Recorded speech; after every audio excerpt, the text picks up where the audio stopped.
So hi, Judy, everyone. Thanks again for joining us today. And thank you, Judy, for speaking. It's great to have you. So an accomplished business leader and certified change practitioner with progressive leadership experience in driving transformative change, successfully pioneering new ways of doing things to better serve the workforce, business, customers, and the greater community. Judy is dedicated to facilitating a framework for transformative experiences and conversations at work and in life. Her current focus has been on reset architecture as businesses look to what is next. Through thought leadership, change practices, and innovation, assisting organizations and individuals deal with business continuity, new workplace dynamics, revolutionizing status quo, and discover new ways of working. Developing an approach for ongoing workplace renovation that is more resilient to all types of disruptions. Thanks again for speaking today, Judy, and good luck with your presentation. Thank you. And welcome to everybody who's here.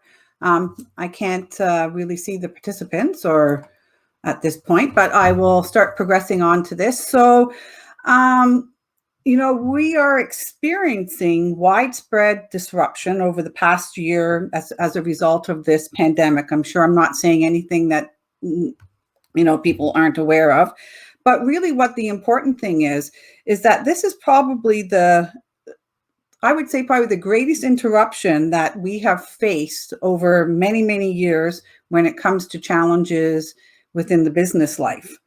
2020 was a roller coaster for sure. We're still seeing 2021 continuing to date to continue to be this roller coaster for businesses opening and closing. And as we look forward, there's an opportunity to get out of this more sustainable than ever. The pandemic has confronted us with the challenge of redefining the role of business, as usual, by elaborating on the purpose of the organization through demonstrating resilient designs, demonstrating dynamic leadership, and managing complexity and acting for the common good. We're seeing lots of changes in the demands of leadership and the skills and capabilities that we're asking our leaders to now demonstrate, as well as with our employees. They say the workplace as we know it, quite frankly, is dead. Not only is remote work considered table stakes to employees, but the pandemic has challenged conventional thinking about work in other ways too, and perhaps permanently.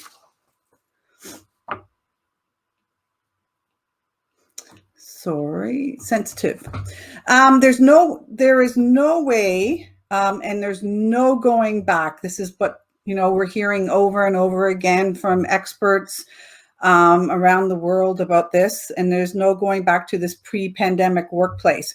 We have no choice but to really discover new ways of working. Businesses need to find a balance between what worked before and going forward and prepare for continual change and disruption. It's going to serve business. It'll serve business leaders like yourself to take the opportunity to actually develop an approach for ongoing workplace reinvention. We all believe that this will not be the last time we see some kind of significant shift like this. So the more resilient that we can become to all types of changes, as we look forward, the better off and more sustainable we will be as businesses. As with previous crises, businesses have had the opportunity to demonstrate resilience by transforming and even thriving through revitalization and innovation. The business that's adaptable and collaborative will be the most capable of dealing with the challenges and change that will continue to evolve post-current crisis. And we've seen a lot of companies be quite innovative in adapting their methodologies. We've seen manufacturing companies shift to manufacturing PPE. We've seen other companies, alcohol manufacturers, shifting to manufacture hand sanitizer. So they're being very creative and innovative. And this is a catalyst for positive change. We've seen a lot of social unrest over the last year. We've seen a lot of, challenges with our employees, mental health. So this is a really great way to really look at our business and our businesses and the environment and really modify them in strategic ways. So this is your time to take the opportunity to reset.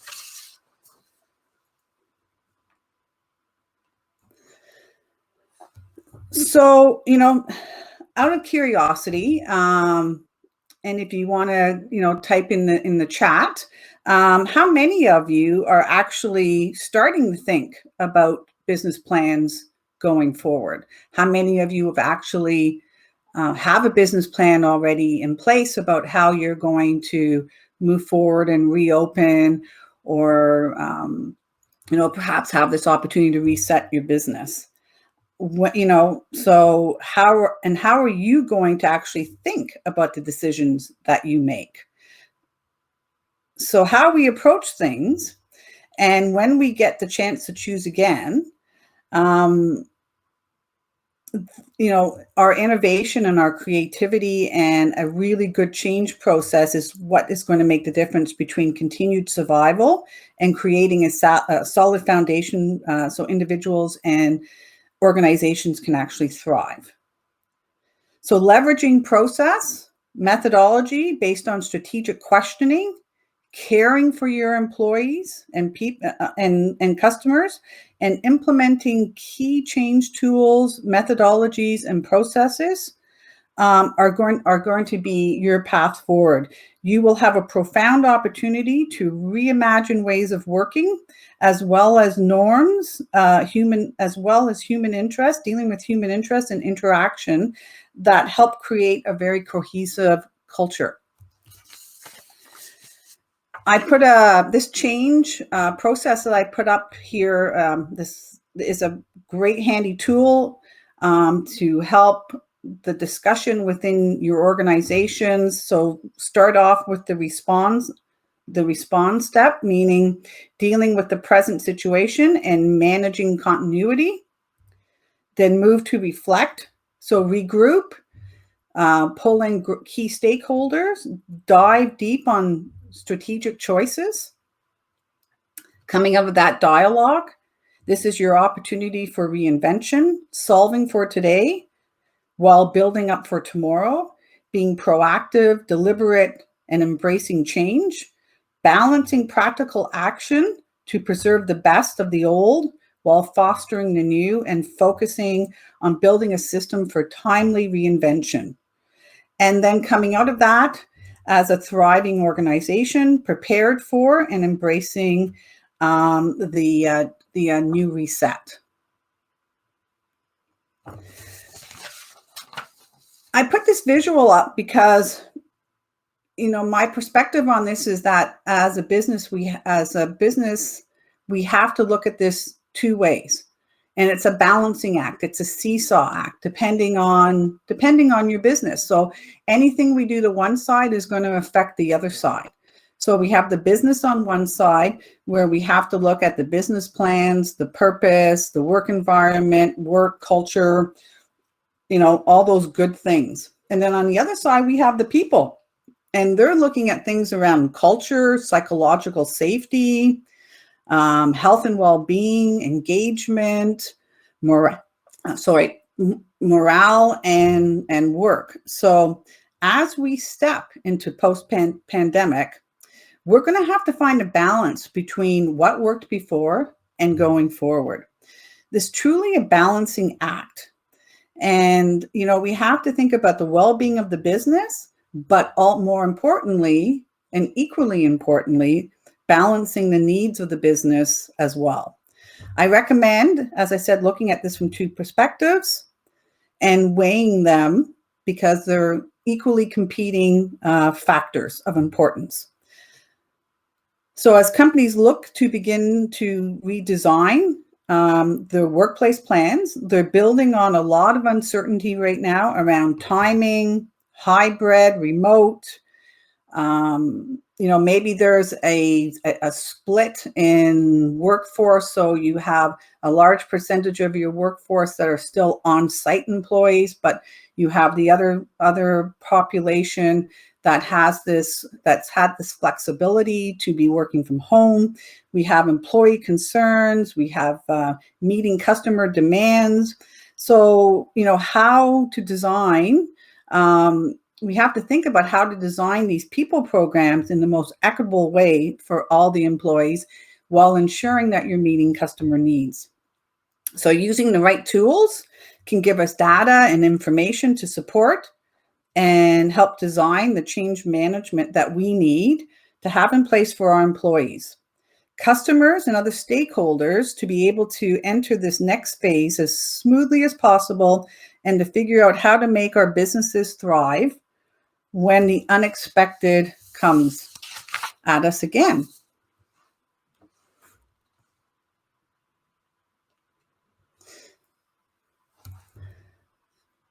So I have this model, and this is where I'd like to spend a lot of time. I look at this model as being kind of like a kaleidoscope. So it sort of zooms in, zooms out, shifts over, combining various pieces of the model. Because as we look at making decisions on the business side, they're going to have a direct impact on the people side and vice versa. The reset is having companies and leaders rethink their organizational designs, including leadership and culture, work processes, structures, roles, systems, technology, as they look towards new work environments. Instead of a step back in time, this is a catalyst for positive change. You have an opportunity to move forward to a new workplace, modified in strategic ways, incorporating new practices, new protocols, people practices, and new technologies. So in order to get started, leaders have to start really committing to truly address the choices about what the company needs. Meaning, and while engaging the people in the hard work of creating those solutions together. So what I mean by what the business needs or what the company needs is that is the work, the tasks that go on within an organization versus roles that people play within the organizations. They're two different things. We design work first, and then we put people into those work. So you have to really sit there and think about how the work needs to get done, and then you can look at who resources those particular roles. So, when we start doing a change assignment like this, when we go into companies, or in my past as an HR professional within organizations, having these dialogues, we would start on the business side asking ourselves very tough strategic questions. So for example, what tough choices do we need to make now so that we can ensure continuity and accelerate recovery and or continued marketplace success around structure, around improvements, as I mentioned earlier, technology. As we have more people working remote and perhaps we leave those people remote, what kind of investments are we going to make into technology? Also, from a standpoint of technology gives us a lot of efficiencies. So perhaps as we look at new work processes, new ways of working, we may want to say we're going to invest in this technology because it's going to give us more efficiency. And then from the other side, people and rewards. So as we look at our people and as we look at how we reward them, we know that there's implications. We see a lot of dialogue going on out there about people moving away from where they were living to perhaps other provinces, more gig assignments going on. Well, there's implications to that. There's payroll tax implications to that. There's legal implications to that businesses have to think about. So we have to think about people and rewards, how we pay and recognize people, and where people sit and where people work. Information and metrics, data, leveraging data to help us make more better decisions. Leadership and culture. So, we see companies leading, when they're talking about leading and coming back into the workplace, a lot of companies are saying this is our culture, and I'll talk about this as we on the next slide, how they are truly living their culture in the way that they've gone about making their decisions in regards to their reset. So another question may be, is there anything in our strategy or business plans that need to change while staying anchored to our purpose and our direction? So as I mentioned earlier, we'll say over the last year, 2020, we saw a lot of companies having to shift in order to be sustainable. And as I mentioned earlier, we saw alcohol manufacturers, small alcohol manufacturers making hand sanitizers. Danby, the little small bar refrigerator company, they seized an opportunity. They saw an opportunity, recognizing that the vaccine needed refrigeration or freezing. So they started a whole production line around manufacturing freezers, small little bar freezers, so that doctors' offices and other locations would have the necessary equipment to be able to freeze the vaccine. So, we see these companies who were able to adapt and flex. We saw people, manufacturing PPE, all sorts of exciting things that they did. We saw technology companies seizing their digital capabilities and doing great things for us. Another question would be is what stays and what goes? There's been tremendous amount of change due to the pandemic. Some of it is good, some opportunities. So we should all be thinking about new habits. What new habits, processes, systems do we want to take with us? And then what do we want to leave behind? What's serving our customers well? What is sustainable? And what is impacting organizations' cultures in a positive way? And what isn't? Another good question to ask yourself is evaluating work tasks and processes. How do our organization choices need to be realized? So we need to focus on our resources and deliver upon commitments and success. How do these need to be done? What amount of flexibility is there in regards to work?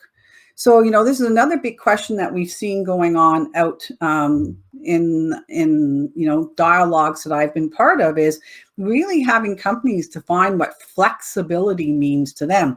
We hear, these flexible, work environments, hybrid work environments, but that word flexibility can mean many different things to organizations. So you really have to sort of define what flexibility means to you, your culture, your work, your purpose, while factoring in the people side of the seesaw. Management teams need to face, management teams face a challenge today in determining exactly who is mission critical. Some roles like sales or relationship management, who have been historically face-to-face interactions, now, are evolving because we can't have those face-to-face interactions. So they're changing, as well as advisability on travel for non-essential purposes. Other roles are undeniably, dependent on on-site tools or technology that can't be done effectively without them. So we know those people definitely have to be on site. So designing future work arrangements, first based on the needs of the work required from the business, not based on preferences. And then on the people side, here's some great questions to ask yourself. What could we change about our office or business practices? So we know that space is going to have to change. We don't know if we can still have these very open work environments. And maybe, it's a short-term plan, a medium-term plan, and a long-term plan. So short-term, you may have to say, we're going to minimize as many people within the workspace.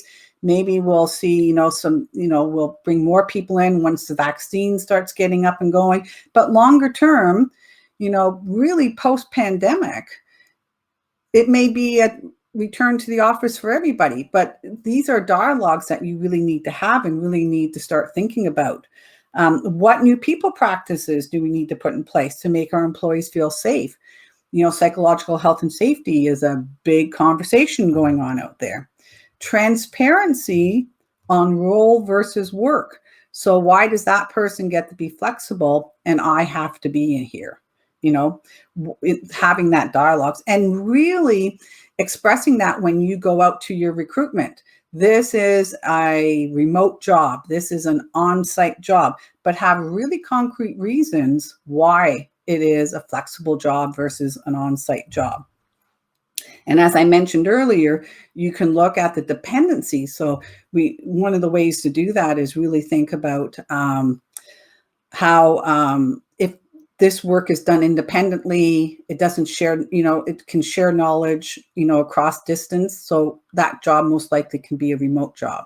But when there's interdependence of work, that job most likely is a flexible job or an on-site job. Ask tough questions to get at the heart of concern expressed by employees. This will help you take the temperature of how your employees are feeling overall, and ask further questions to drill down on what's going to move the needle for you. So we see this model, to me, it's like a kaleidoscope. As I said, it shifts, also like peeling back the layers of an onion.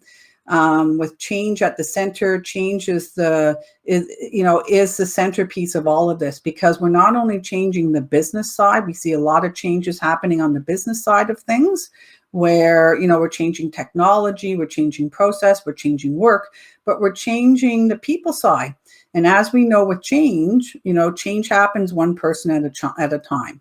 People have to know what's in it for me.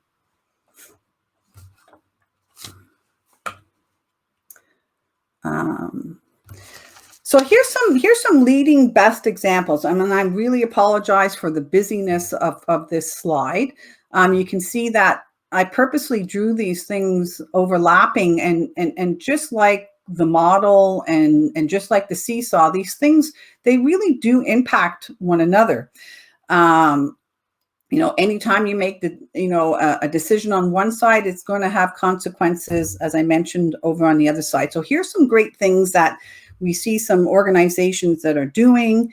A lot of companies are demonstrating, they're saying, the actions that they take around, that they're taking are focused around 3 key areas: taking care of people, putting the right processes in place to deal with changing circumstances, and creating an environment that allows people to do their best work. There's many factors for you to consider as you decide your organizational path forward. So, we have great work plans, very comprehensive work plans that people are putting in place. And these work plans involve cross-functional groups, perhaps experts who are knowledgeable about your business within the business, who understand, who maybe are interconnected across, and can bring and do not and can really truly challenge status quo. That's a really important piece. So these comprehensive work plans have timing involved in them. They're stating timing, whether it's going to be short, mid, long, whether it's going to be a phased approach, whether it's going to be 2 years out, but they are stating a time. There's a broad group of stakeholders. They're implementing guiding principles on decision-making. They have plans based on key principles that ensure compliance and coordination and involving key stakeholders. They have an effective HR strategy or people strategy involved in that. There's workplace, environmental, behavioral changes, site checklists, space planning, cleaning protocols. So we're seeing, businesses putting these very critical practices in place. Governance, people are watching, they're using as they're building their work plan, they're looking at what government, provincial, legal, health organizations are actually recommending and what legislations are coming, quickly forward. They're also looking at comprehensive change plans, encompassing work, process, systems, and people.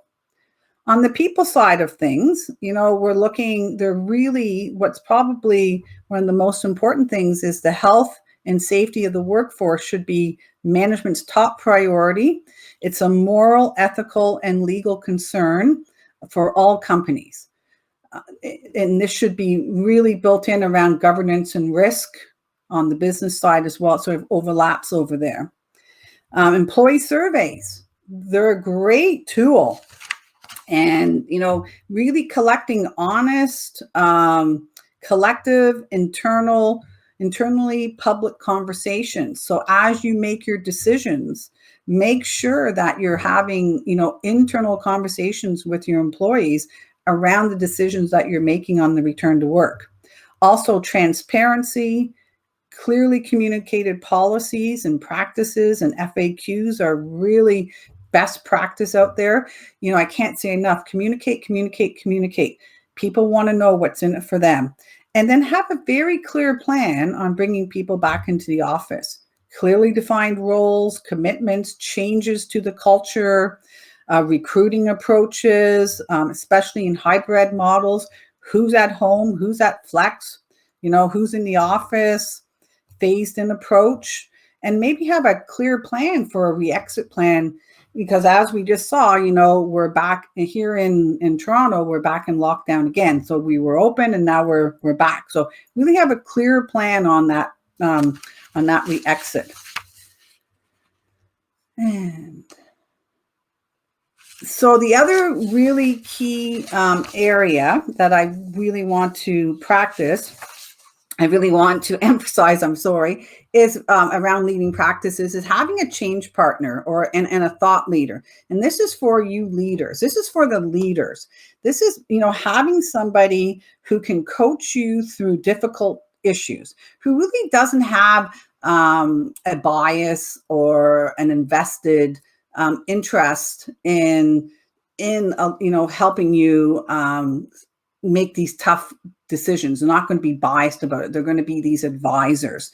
So this is where a good change partner and a thought leader can, help you out, can help keep your critical work on track. We bring the right change tools and processes to help the business through change, because we recognize that on one side, there's lots of change work going on around work and process and systems, but there's this people side of the change, which is, a big dialogue to have with your employees. Work with leadership to determine the best way to affect the change. So we have tools and processes and methodologies that really have very clear communication practices and how to communicate outwards. And act as a sounding board for new ideas. We, as these advisors, with a lot of experience around change, we're a great sounding board for people. So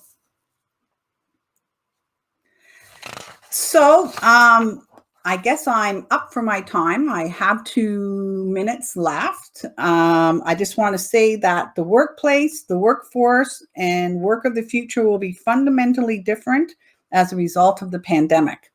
The gradual emergence from this disruption provides an unprecedented opportunity to explore and experiment. Leaders must learn to continually reinvent the future of work, and now is the time to begin discovering how to bring that future about. For forward-thinking employers, proactivity and readiness is an essential part of the new order. And so I'm just wondering, any questions, any comments, there's some great sites out there. Deloitte has a great, IBM has a great site out there to look at your business readiness. It's a survey tool that you can answer questions. So any questions? If you just want to type in the chat or.